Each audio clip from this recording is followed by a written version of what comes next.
कहानी की शुरुआत होती है लॉस एंजल्स से। साल 2030 में एक बंदा पागलों की तरह भाग रहा था। वो बहुत डरा हुआ था। पूरा शहर उसको मारने के लिए उसके पीछे पड़ा था। यहाँ तक कि प्राइवेट कार्स के ड्राइवर्स भी सिर्फ उसी को मारने के लिए उतर आए थे। बड़ी मुश्किल से वो एक गरीब औरत के घर पहुंचता है। औरत कहती है, तुम यहाँ क्या कर रहे हो? वो आदमी चाकू निकालता है और कहता है, अगर एक लफ्ज भी मुंह से निकाला तो तेरी आंखें निकाल के उसे गोटियां खेलूंगा, बस चुप रहना। थोड़ी देर बाद जैसे ही औरत को मौका मिलता है, वो एक नेल गन निकाल के उसे मार देती है और 2 आराम से लात भी मारती है, ये चेक करने के लिए कि सच में मर गया है या नहीं। तभी अचानक कुछ लोग वेपन्स लेकर अंदर आते हैं। जब वे आदमी को मरा हुआ देखते हैं तो उन्हें दुख होता है कि औरत ने उसे पहले ही मार डाला। फिर औरत मरे हुए आदमी का एक कार्ड उठाती है और अपने बेटे से कहती है, आखिरकार हम अमीर बनने वाले हैं। वो कार्ड तोड़ती है और कुछ ही मिनटों में पुलिस अंदर घुस आती है। साथ में एक रियलिटी शो की टीम होती है और अनाउंस होता है कि वो औरत $22 मिलियन जीत गई है। फिर पता चलता है कि ये एक गेम है जिसमें लाखों लोग हिस्सा लेते हैं। हर दिन एक रैंडम आदमी चुना जाता है पैसा जीतने के लिए। अगर सूरज डूबने से पहले कोई उस आदमी को मार दे तो इनाम मारने वाले को मिलेगा, और अगर कोई नहीं मार सका तो इनाम उसी आदमी का रहेगा। लेकिन शर्त ये है कि कोई आग वाली हथियार जैसे पिस्टल या राइफल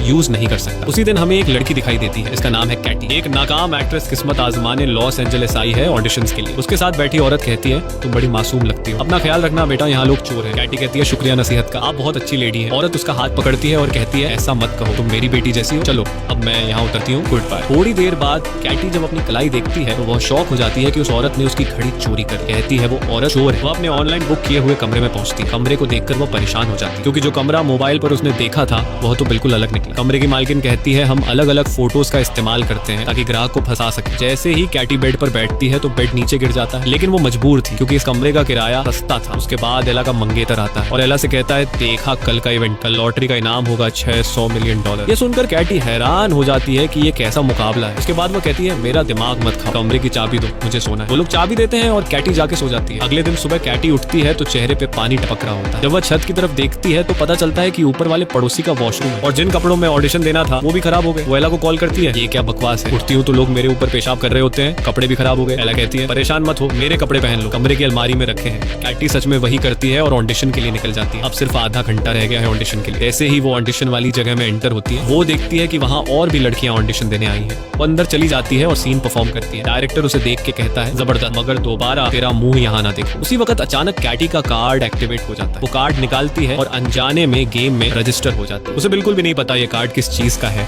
या इसने उसका चेहरा क्यों स्कैन किया। बाद में वो गुस्से में बाहर निकलती है क्योंकि वो ऑडिशन में फेल हो चुकी होती है। जब वो जा रही होती है तो पास में बैठी लड़कियों को पता चल जाता है कि वही टारगेट है। और बस फिर क्या, पहली लड़की कुर्सी उठाती है और सीधी अपनी दोस्त के सिर पर मारती है। दूसरी लड़की को एक जूता नजर आता है, वो फौरन उसे उठाती है और झपट कर मार देती है। कैटी चीख मार के भाग जाती है, लेकिन असली समस्या तो तब होती है जब वो एक कराटे ट्रेनिंग हॉल में छुपने के लिए घुस जाती है। अब जाहिर है सारे कराटेबाज लड़के उस पर टूट पड़ते हैं और वो बेचारी अकेली सबके बीच में पिट रही होती है। कप्तान कहता है, उसे सिर्फ मैं मारूंगा। फिर वो उसे उठाता है, घुमाता है और दीवार में दे मारता है, जिससे वो लड़कियों के जिम में गिर जाती है। जैसे ही सबको पता चलता है कि वही विनर है, सब उस पर चढ़ दौड़ते हैं। वो कराटे वाले भी पहुंच जाते हैं और सब लड़ रहे होते हैं कि उसे कौन मारेगा। आखिर में कोच उसे गर्दन से पकड़ता है और कहता है, उसे सिर्फ मैं मारूंगा। और जैसे ही वो मारने लगता है तो अचानक नोएल वहां आ जाता है और कोच के कंधे पे घूंसा मार के उसे दीवार में दे मारता है। फिर वो लड़की से कहता है, डरने की जरूरत नहीं, मैं बॉडीगार्ड हूँ और अगर तुम मुझे 10% इनाम में से दोगी तो मैं तुम्हें बचा लूंगा। उसने कहा, ठीक है भाई, तुम्हें पूरा इनाम भी दे दूंगी, बस बचा लो। नोएल उसे अपनी कमर से बेल्ट के जरिए बांध लेता है ताकि उसे बचा सके। फिर वह सारे दुश्मनों को मार गिराता है। तब एक कमजोर सा लड़का आता है। नोएल उसे कहता है, देख, अगर मैंने तुझे मारा तो मुझे ही तरस आ जाएगा, 3 तक गिनती करूंगा, अगर नहीं भागा तो तू गया। वह लड़का तुरंत बोला, अरे सर,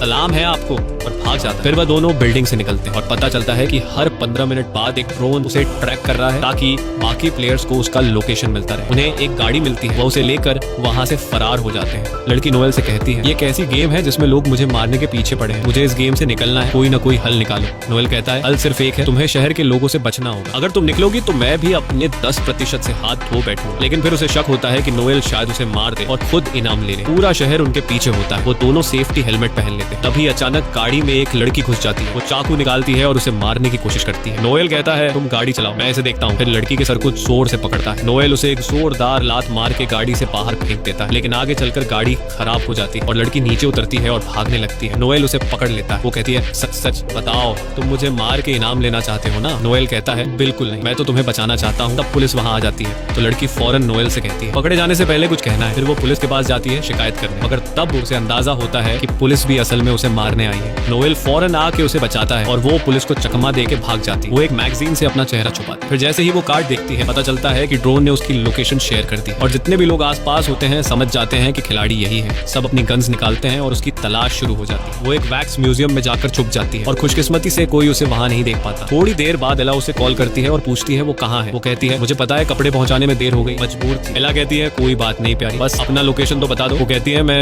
अभी म्यूजियम में हूँ, बस किसी को बताना मत। और अभी 1 मिनट भी नहीं गुजरा होता कि एला और डेजी आ जाते हैं। एला उसे मारने की कोशिश करती है। लड़की खुद को बचाने के लिए एक डंडे से वार करती है तो दोनों से जान छुड़ाती है और फिर उन दोनों के पीछे म्यूजियम का दरवाजा बंद कर देती है। लोगों ने उसे देख लिया। वो फौरन बस से उतरते हैं ताकि उसे मार सके, लेकिन नोएल वहां पहुंच जाता है और उसे वहां से ले जाता है।